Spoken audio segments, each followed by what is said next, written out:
What is going on, everyone? Today we're gonna talk about a 1031 exchange, what this means for you and how you can save from paying Uncle Sam if you do one when you're selling one property and purchasing another. But first, if you really wanna learn how to save tax money and not have to give it all to Uncle Sam, you have to like, comment, subscribe, show some love, give us a little bit of the Uncle Sam money, okay? You can send in donations. 126 East Olympia Avenue, Suite 301. All right. Anyways, guys, my name is Chris Shannon, founder and CEO of Active Age Daytime Senior Care. Today we're talking about the 1031 exchange, which is a fantastic program. And I just recently went through it myself, but it's a great way to reduce or defer, I should say, your tax bill. At the end of the day, you're still gonna pay one day, but just not 2 days. So the 1031 exchange allows you to basically, and it's funny because it's not like you might be selling one property and then purchasing another property, but in reality, in the world of the 1031 exchange, what you're doing is you're exchanging out of this property into another property. And so you're relinquishing one property and you're replacing it with another.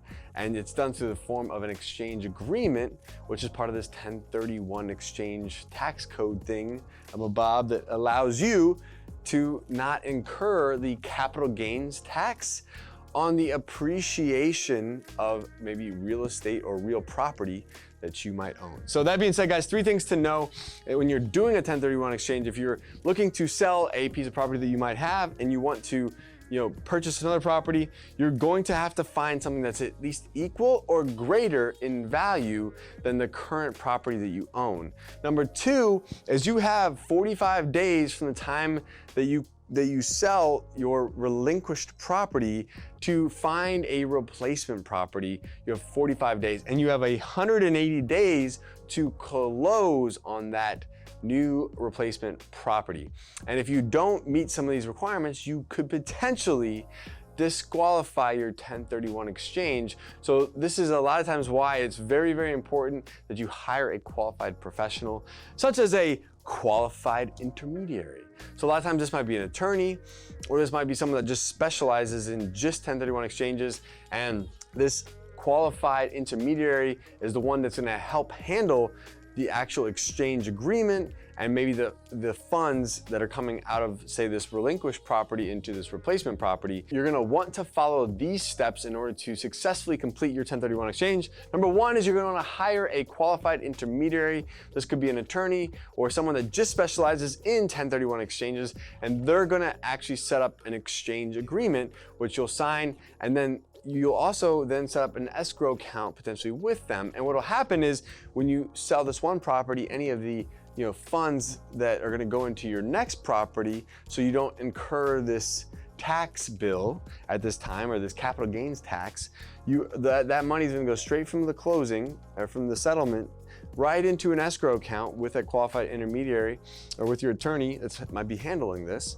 And then that money is going to be utilized. You're going to have to actually identify another replacement property within the 45 days, which then you can use the money from that sale, right? So the money that's in that escrow account to put towards the deposit or the down payment that you're gonna need to make on this replacement property.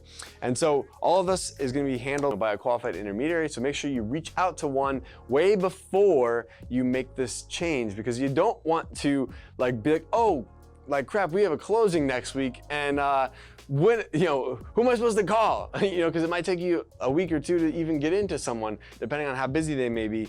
So it's very important that you do this research ahead of time and actually make the plan as part of your sales process, so you're already aware of the amount of taxable gains on your piece of property, so you know that amount and how much of that money you can appropriate towards this replacement property. Because something else that to take into consideration is if you are selling a business like we did, where we had an assisted living facility and we sold that, there was 2 values placed on that sale. One was on the actual property, and then one was on the business.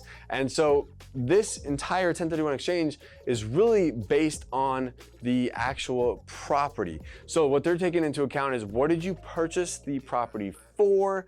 What types of capital improvements did you make? And then what are you selling the property for minus closing costs? And that's gonna come up with these like net taxable value, right? So that's the amount of money that you can then put towards your next replacement property and defer your tax bill. And there's even some ways that you can defer it entirely if you decide that you just love your children so much that you want to gift them, this at the time of, you're passing, you're exiting this earth, entering the pearly gates of heaven.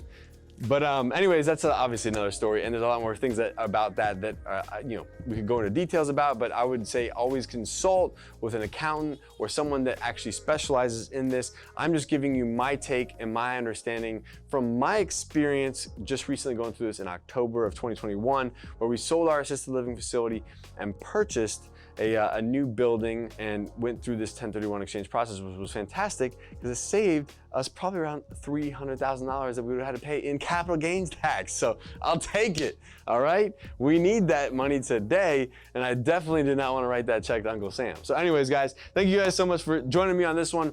If you'd like to learn more about opening up your very own adult daycare center, make sure you go to adcpro.com. If you would like to join our monthly webinars, you can sign up there. We have a private Facebook group, love for you to be a part of that. And if you're interested in opening up your own franchise, I know a guy, activeage.com/franchise. We'll see you on the next one. Peace. Hey guys, thank you so much for joining me. If you'd like to learn how to open your own adult daycare center, go to adcpro.com. If you'd like the latest business tips, click here, and make sure you subscribe to our channel, click here,